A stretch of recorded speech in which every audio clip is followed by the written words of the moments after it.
Olá, bom dia, alunos. Bom dia, professor Rodrigo aqui. Para a gente continuar esse nosso capítulo 7 aqui, falando sobre rochas, minerais e solos. Agora vamos falar sobre solos, tá? Falamos anteriormente das rochas, dos minerais, das pedras preciosas, dos combustíveis fósseis e agora vamos falar dos solos, tá?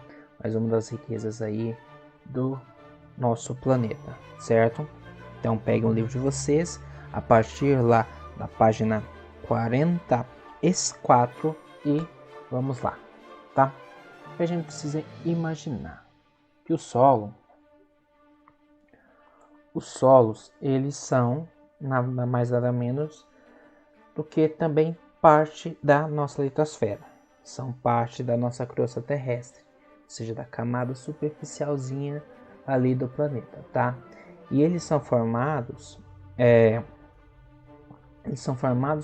por fragmentos de rocha, pedaços de rocha, tá? Seja rochas metamórficas, seja rochas magmáticas ou até mesmo rochas sedimentares, tá? Então, solos são formados de rochas e também de restos orgânicos, ou seja, restos de animais e também de plantas, tá?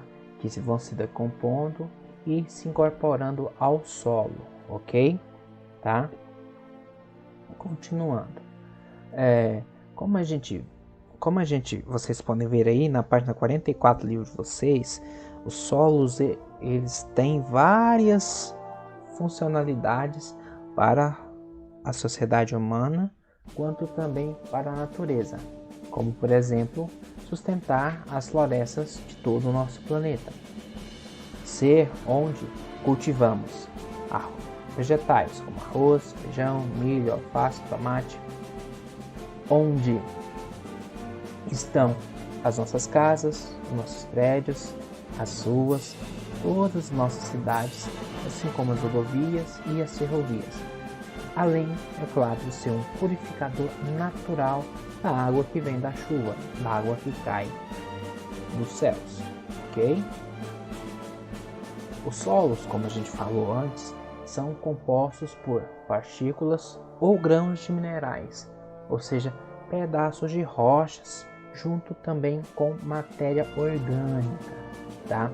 Ele nasce da decomposição, ou seja, da destruição dos diferentes tipos de rochas.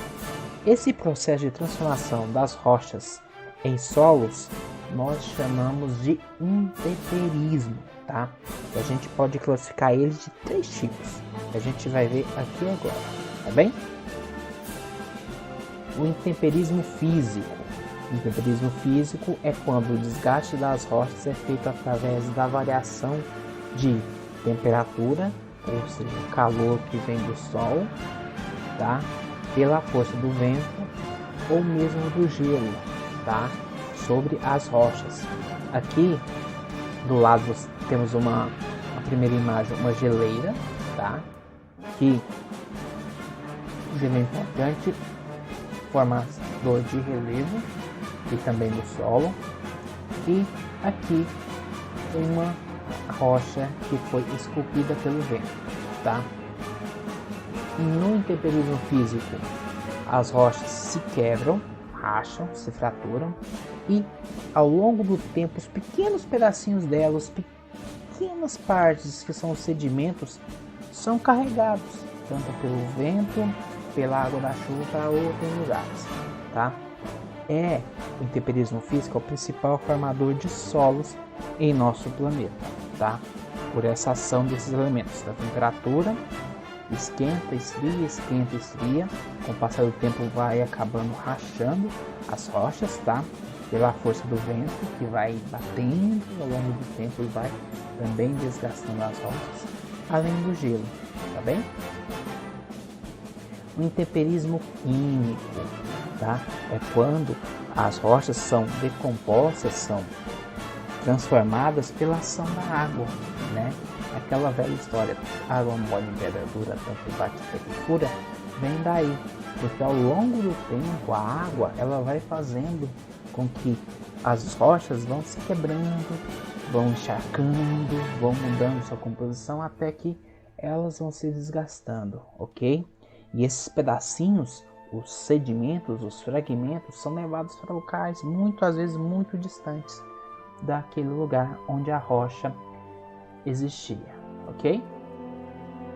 Temos também o intemperismo biológico, que é quando os seres vivos, sejam animais, vegetais, insetos, bactérias, elas e os fungos também, eles fazem parte desse processo de transformação das rochas e criação dos solos, tá?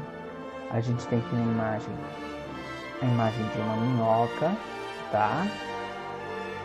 A imagem de raízes de árvores quebrando, rachando rochas e assim fazendo com que as rochas se transformem em cada vez pequenos pedaços menores e transformando essas rochas em solo, ok? Fazendo essa transformação, que é o intemperismo biológico. A formação dos solos. Por meio do intemperismo e da erosão, as rochas vão se transformando e transformando nas partículas junto com a matéria orgânica, que são os restos de animais e vegetais, para formar o solo, tá? Aqui a gente tem um desenho que mostra os horizontes. Os horizontes, pessoal, são as camadas dos solos, tá? Existem solos de vários tipos, tá? E cada tipo de solo tem um horizonte diferente. Aqui a gente tem imagem de um tipo de solo com vários horizontes, com várias camadas. A gente tem ali a camada R, que é a camada onde a gente ainda tem a rocha matriz. A gente tem o horizonte C, que é a camada do solo que mais se parece com a rocha, está pouco transformada ali. A gente tem o horizonte B, que é uma camada mais formada por fragmentos da rocha mesmo, né? Cheia de minerais, mas sem pouca matéria orgânica. A gente tem o horizonte A, que é uma camada já mais próxima da superfície, que a gente já encontra um pouquinho de matéria orgânica, e a gente tem o horizonte O, que é a camada orgânica ali bem na superfície do solo, que é formada pelos restos de folhas, de galhos, de pequenos animais que vão sendo decompostos e vão se tornando, juntando ali ao solo. O horizonte O é a parte mais fértil de um solo, tá?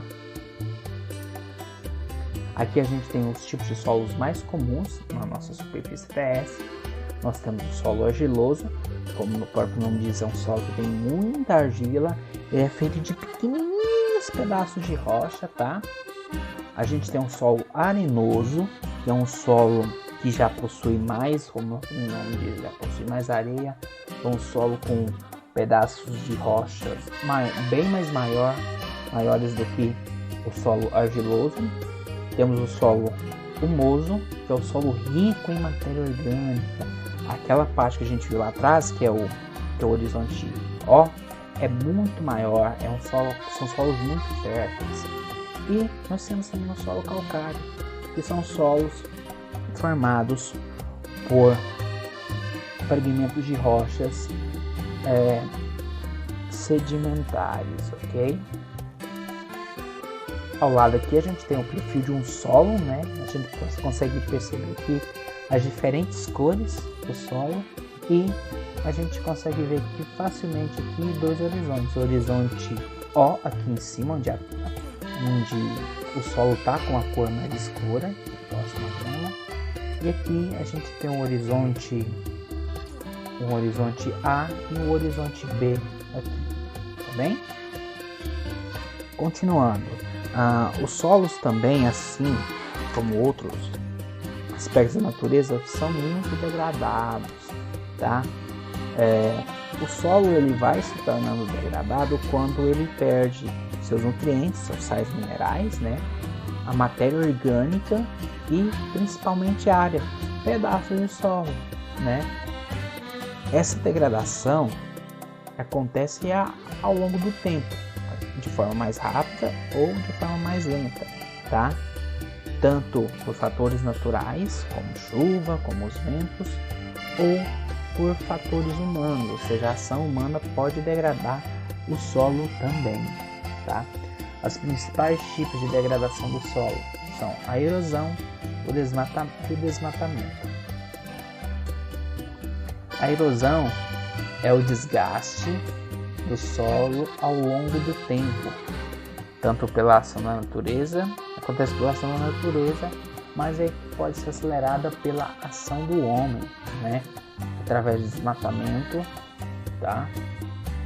A erosão, ela pode ser agravada quando, sem a cobertura vegetal, ou seja, sem árvores, áreas de relevo mais acidentado, a água da chuva cai, cria enxurrada, e essa enxurrada vai levando pedaços do solo a cada chuva, aumentando cada vez mais a erosão. Quando chega a um ponto crítico, como a gente tem nessa imagem aqui, onde, olha o tamanho dessa erosão aqui, a gente passa a chamar essa erosão de uma vossoroca, tá? Quando a erosão atinge o lençol freático. Como é que a gente faz para conservar o nosso solo?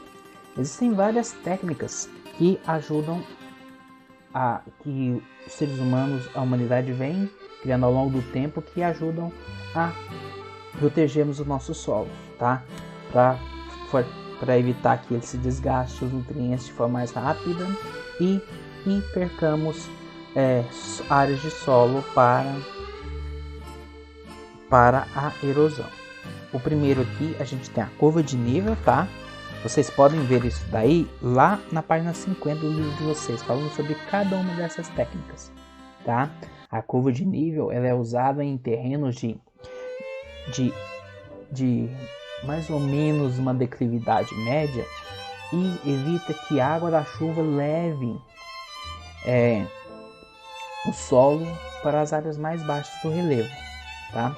A gente tem também a rotação de culturas, que é quando no mesmo lugar, numa mesma área ao longo do ano ou ao longo dos anos, você vai plantando coisas diferentes, tá?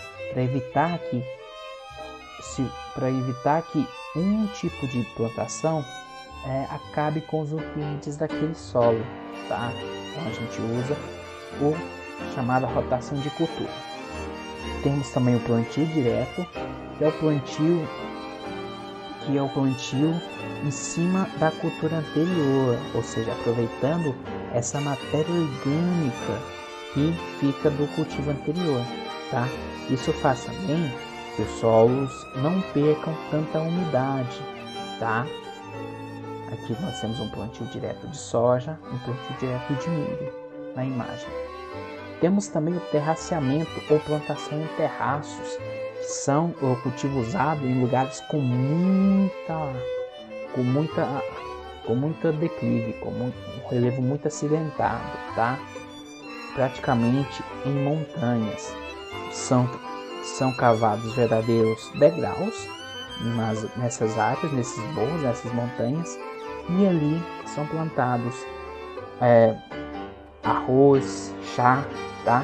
Aqui a gente tem a imagem de uma plantio de arroz na China, tá? Uma plantação de degraus, e áreas de cultivo em terraços no Vietnã, tá? Esse tipo de plantação é muito comum em países da Ásia, tá bem? Bons estudos. Em caso de dúvidas, peço que vocês entrem em contato comigo para que eu possa ajudá-los e até a próxima. Tchau!